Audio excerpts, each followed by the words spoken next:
26 जनवरी 1950 का दिन। दिल्ली की सुबह। कोहरा छंट रहा था, लेकिन इतिहास की धुंध अभी भी बाकी थी। और मैं हूं संजीव, आपका साथी।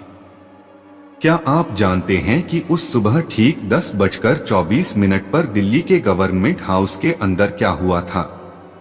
एक ऐसा इंसान जिसके पास भारत की सारी शक्तियां थीं, उसने एक कागज पर दस्तखत किए और अचानक वह एक आम नागरिक बन गया। जी हाँ, हम बात कर रहे हैं चक्रवर्ती राजगोपालाचारी की, भारत के अंतिम गवर्नर जनरल। वह शख्स जिसने ब्रिटिश राज की आखिरी कमान संभाली थी और जो अब अपनी कुर्सी छोड़ने वाला था। लेकिन इस विदाई के पीछे एक ऐसा सस्पेंस छुपा था जिसके बारे में इतिहास की किताबें खामोश हैं। उस दिन डॉक्टर राजेंद्र प्रसाद के चेहरे पर मुस्कान तो थी, लेकिन उनके कंधों पर 35 करोड़ लोगों का भविष्य था। आज के इस विशेष एपिसोड में हम उस दिन की उन गुप्त घटनाओं की परतें खोलेंगे जिन्होंने भारत को गणतंत्र बनाया। क्या आप तैयार हैं उस सुबह को फिर से जीने के लिए? तारीख थी 26 जनवरी। सुबह के 8 बज रहे थे। दिल्ली की सड़कों पर लोग तिरंगा लेकर निकल चुके थे, लेकिन गवर्नमेंट हाउस, जिसे आज हम राष्ट्रपति भवन कहते हैं, के दरबार हॉल के अंदर एक अजीब सा सन्नाटा था। वहां दो दिग्गज आमने सामने बैठे थे। एक थे सी राजगोपालाचारी और दूसरे थे डॉक्टर राजेंद्र प्रसाद। राजगोपालाचारी, जिन्हें राजाजी कहा जाता था, वह बहुत ही विद्वान और चतुर राजनीतिज्ञ थे। उनके हाथ में वह घोषणा पत्र था जिसे पढ़ते ही भारत एक डोमिनियन अधिराज्य से हटकर एक स्वतंत्र गणराज्य बनने वाला था। बहुत कम लोग जानते हैं कि राजगोपालाचारी के मन में उस वक्त क्या चल रहा था। कुछ इतिहासकारों का मानना है कि सत्ता का मोह बड़े बड़ों को होता है, लेकिन राजाजी के चेहरे पर एक संतोष था। उन्होंने अपनी रेशमी शॉल ठीक की और राजेंद्र बाबू की तरफ देखा। 10:18 पर राजाजी खड़े हुए। उन्होंने घोषणा पढ़ना शुरू किया। उनकी आवाज हॉल के गुंबदों से टकराकर गूंज रही थी। उन्होंने कहा, मैं एतद द्वारा घोषणा करता हूं कि आज से भारत का संविधान लागू होता है और डॉक्टर राजेंद्र प्रसाद भारत के राष्ट्रपति होंगे। जैसे ही उन्होंने यह कहा, ब्रिटिश राज का अंतिम तकनीकी धागा भी टूट गया। राजाजी अब गवर्नर जनरल नहीं थे, वह बस एक भारतीय थे। यहाँ एक ऐसी बात है जो आपको चौंका देगी। 10:24 और 10:30 के बीच के वो 6 मिनट। अक्सर लोग सोचते हैं कि सब कुछ एक साथ हो गया, लेकिन नहीं। 10:24 बजे राजाजी ने घोषणा की और 10:30 बजे भारत को गणराज्य घोषित किया गया। इन 6 मिनटों में भारत तकनीकी रूप से किसके पास था? यह वह समय था जब सत्ता का हस्तांतरण एक अदृश्य ऊर्जा की तरह बह रहा था। डॉक्टर राजेंद्र प्रसाद ने मुख्य न्यायाधीश के सामने शपथ ली। उन्होंने अपनी शपथ के लिए किसी विदेशी भाषा को नहीं, बल्कि हिंदी को चुना। यह उस समय की सबसे बड़ी स्टेटमेंट थी। क्या आप जानते हैं कि शपथ लेने के तुरंत बाद डॉक्टर प्रसाद ने सबसे पहले क्या किया? उन्होंने राजगोपालाचारी के पैर छुए। भारत के पहले राष्ट्रपति ने पद की गरिमा के साथ साथ भारत के संस्कारों का प्रदर्शन किया। दरबार हॉल में मौजूद विदेशी पत्रकार यह देखकर हैरान थे कि कैसे एक शासक दूसरे को इतनी विनम्रता से सत्ता सौंप रहा है। बाहर हल्की बारिश हो रही थी। दिल्ली की जनता को लगा कि यह इंद्रदेव का आशीर्वाद है। लेकिन क्या आप जानते हैं कि उस बारिश की वजह से परेड में क्या बड़ी मुश्किल आने वाली थी? राजाजी की विदाई का वह क्षण बेहद भावुक था। वह कार में बैठने से पहले एक पल के लिए रुके, पीछे मुड़कर उस इमारत को देखा जहां से कभी कर्जन और माउंटबेटन ने हुकूमत की थी। उन्होंने मुस्कुराकर हाथ हिलाया। उसी समय डॉक्टर राजेंद्र प्रसाद एक 31 तोपों की सलामी के बीच उस ऐतिहासिक स्टेट कोच यानी चांदी और सोने से सजी बग्गी में सवार हुए। लेकिन रुकिए, असली कहानी तो अभी शुरू हुई है।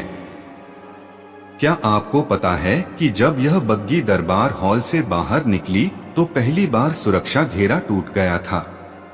लोग पुलिस की बैरिकेडिंग फांदकर राष्ट्रपति की बग्गी के पास पहुंच गए थे। वहां क्या हुआ? क्या राजेंद्र बाबू सुरक्षित थे? और उस दिन की पहली परेड राजपथ पर क्यों नहीं हुई थी? दिल्ली की हवा में केवल ठंड नहीं थी, बल्कि एक नए युग की आहट थी। कैसे? डॉक्टर राजेंद्र प्रसाद ने भारत के पहले राष्ट्रपति के रूप में शपथ ली। 10:24 बजे का वो समय जब ब्रिटिश भारत का अंत हुआ और गणतंत्र भारत का जन्म। लेकिन क्या आप जानते हैं कि उस दिन की असली अग्निपरीक्षा अभी बाकी थी?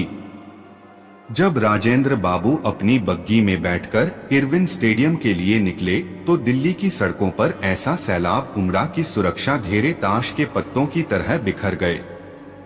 नेहरू परेशान थे, सरदार पटेल की नजरें घड़ी पर थीं और पूरी दुनिया ये देख रही थी कि क्या ये नया देश अपने पहले जश्न को संभाल पाएगा। आज हम बात करेंगे उस पहली परेड की जो राजपथ पर नहीं हुई थी। हम बात करेंगे उस पाकिस्तानी साजिश की जिसने इस जश्न के पीछे एक काला साया डाल दिया था। और हम जानेंगे उस रहस्यमयी रोशनी के बारे में जिसने उस शाम दिल्ली के आसमान को चौंका दिया था। दोपहर के 2:15 बज रहे थे। दरबार हॉल से इरविन स्टेडियम की दूरी महज कुछ किलोमीटर थी, लेकिन उस दिन ये सफर सदियों लंबा लग रहा था। Doctor Rajendra Prasad state coach यानी उस शाही सोने चांदी की बग्गी में सवार थे जिसे 6 ऑस्ट्रेलियाई घोड़े खींच रहे थे। बग्गी के बाहर लाखों की भीड़ थी। लोग छतों पर, पेड़ों पर और बिजली के खंभों पर चढ़े हुए थे। पुलिस ने रस्सियों से घेरा बनाया था, लेकिन जैसे ही बग्गी करीब आई, राजेंद्र बाबू की जय के नारों के साथ भीड़ ने सारे बैरियर तोड़ दिए। उस समय के एक सिपाही ने अपनी डायरी में लिखा था कि भीड़ इतनी करीब आ गई थी कि घोड़ों का चलना नामुमकिन हो गया। नेहरू खुद अपनी कार से बाहर निकले और लोगों को पीछे हटने के लिए चिल्लाने लगे। सुरक्षा कर्मियों को डर था कि कहीं कोई हादसा न हो जाए, लेकिन राजेंद्र बाबू शांत थे। उन्होंने खिड़की से हाथ बाहर निकाला और एक बच्चे के सिर पर हाथ फेरा। उस एक इशारे ने भीड़ को शांत कर दिया। बग्गी को स्टेडियम पहुंचने में 2.25 घंटे लगे। ये भारत के लोकतंत्र की पहली परीक्षा थी, जहां राजा और प्रजा के बीच की दूरी हमेशा के लिए खत्म हो रही थी। अब सवाल ये है कि आज हम जिस राजपथ, कर्तव्य पथ पर परेड देखते हैं, वो पहली बार वहां क्यों नहीं हुई? सच्चाई ये है कि 1950 में राजपथ केवल एक धूल भरी सड़क थी जिसके दोनों ओर पेड़ थे। वहां टैंक चलाने या हजारों लोगों के बैठने की व्यवस्था नहीं थी। इसलिए ऐतिहासिक पुराने किले के सामने स्थित इरविन स्टेडियम को चुना गया। दोपहर 2:30 बजे जैसे ही बग्गी स्टेडियम के अंदर मुड़ी, 15,000 लोगों ने खड़े होकर तालियां बजाईं। ये नजारा आज की परेड से बिल्कुल अलग था। वहां कोई बुलेट प्रूफ शीशा नहीं था। राष्ट्रपति और जनता के बीच महज कुछ फीट का फासला था। परेड की खास बात, उस पहली परेड में कोई आधुनिक मिसाइलें नहीं थीं। वहां पैदल सेना, इन्फैंट्री, घुड़सवार सेना और नौसेना के बैंड थे। 7 तोपों ने जब 21 बार सलामी दी तो पूरा स्टेडियम गूंज उठा। लेकिन सबसे भावुक पल वो था जब डॉ. राजेंद्र प्रसाद ने पहली बार राष्ट्रपति के रूप में तिरंगा फहराया। उस समय स्टेडियम के बाहर खड़े हजारों लोगों ने एक साथ जन गण मन गाया। ब्रिटिश अफसर जो वहां दर्शक बनकर बैठे थे, ये देखकर दंग थे कि बिना किसी बड़े सैन्य तामझाम के भी एक राष्ट्र इतना अनुशासित और गर्वित कैसे हो सकता है। लेकिन इस जश्न के पीछे एक कोल्ड वॉर चल रहा था। भारत ने अपने पहले गणतंत्र दिवस के लिए इंडोनेशिया के राष्ट्रपति सुकर्णो को मुख्य अतिथि चुना था। ये चुनाव पाकिस्तान के लिए एक बड़ा झटका था। क्यों? क्योंकि पाकिस्तान खुद को मुस्लिम देशों का मसीहा मानता था। पाकिस्तान के प्रधानमंत्री लियाकत अली खान ने गुप्त रूप से इंडोनेशिया को संदेश भेजा था कि एक मुस्लिम बहुल देश को भारत के साथ नहीं खड़ा होना चाहिए। नेहरू का मास्टर स्ट्रोक। नेहरू जानते थे कि सुकर्णो का भारत आना ये साबित करेगा कि भारत केवल हिंदुओं का देश नहीं है, बल्कि एक ऐसा लोकतंत्र है जहां हर धर्म का सम्मान है। सुकर्णो न केवल आए, बल्कि उन्होंने अपने भाषण में भारत को इंडोनेशिया का बड़ा भाई कहा।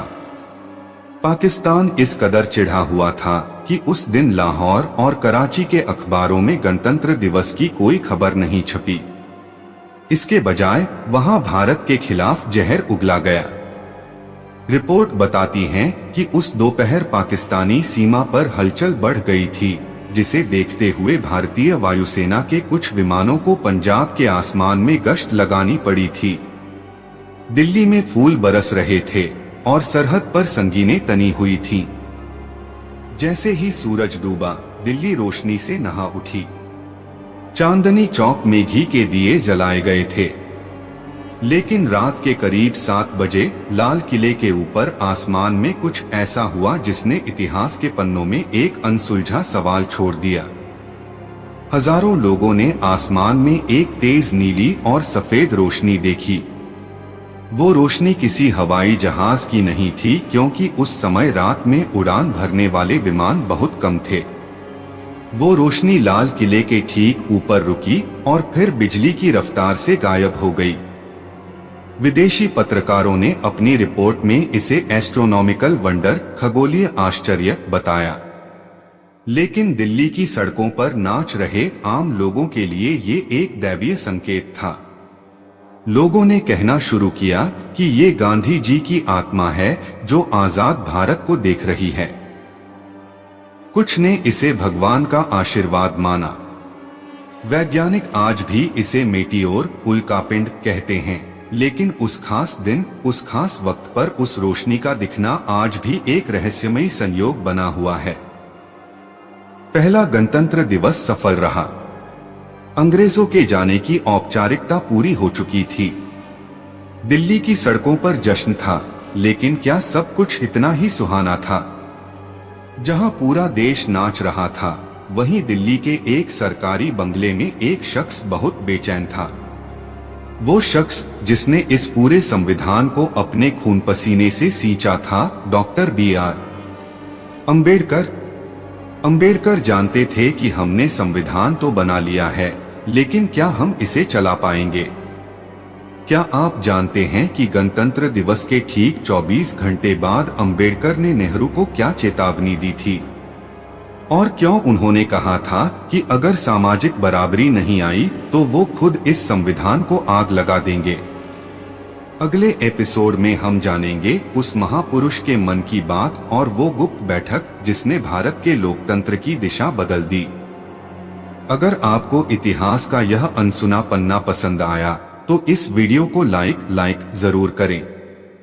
ऐसे ही और ऐतिहासिक रहस्यों को जानने के लिए हमारे चैनल को अभी सब्सक्राइब करें और बेल आइकन दबाएं ताकि आप अगला भाग मिस न करें।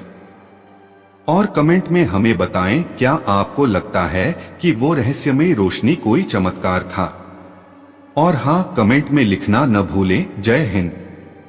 मिलते हैं अगले भाग में अंबेडकर का डर और नेहरू की चुनौती।